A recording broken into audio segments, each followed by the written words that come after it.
Police could be tracking you right now through your cell phone. Yeah, I know you haven't done anything wrong. Why would they do that? Well, they could. That's the new warning from the American Civil Liberties Union. It's just released the results of an investigation that found law enforcement agencies across the country track personal cell phones on a regular basis as a form of surveillance. The ACLU claims these agencies often do this without permission from any court. Some cops say tracking people's phones could actually save lives. Trace Gallagher's live in our West Coast News Hub this afternoon. You know, the people who wrote this report, Trace, claim the laws just haven't kept up with the technology. Yeah, and they say that they really need uniform laws on how the government tracks you. The ACLU says the laws are now kind of in a state of chaos. You have different laws for different areas, and in some areas you have no laws at all. Now, there are some cell phone carriers that say they require a warrant or a court order before they give out police data, but the ACLU says, and I'm quoting here, the practice is so common that cell phone companies have manuals for police explaining what data the companies store, how much they charge police to access that data, and what officers need to do to get it. Here's Judge Andrew Napolitano. Listen. The principle is the same no matter what the police are seeking to invade, whether it's your medical records, your legal records, your banking records, your cell phone records, or your computer records. If the government wants it, it needs a search warrant. If it gets it without a search warrant, it has committed a crime in the act of getting it. There is now legislation in Congress that would make sure police get a court order before accessing any of your cell phone data, Shep. But police have a completely different take, right, Trace?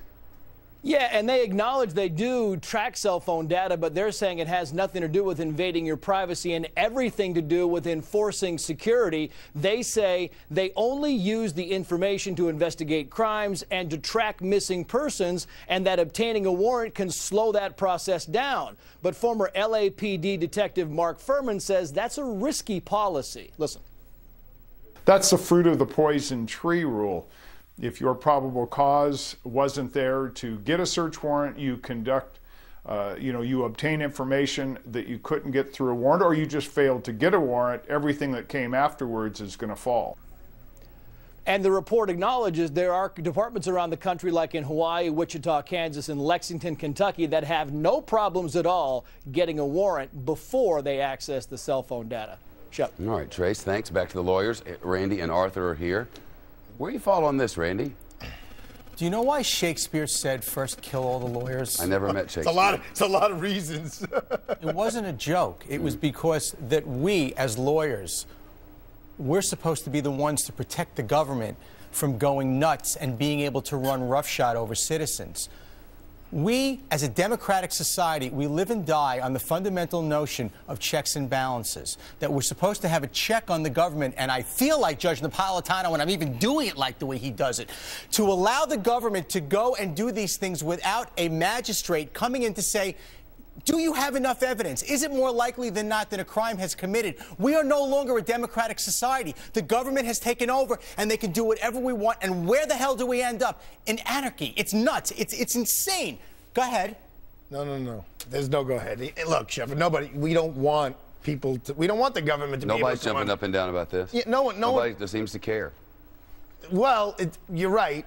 But we should. I mean, we really should.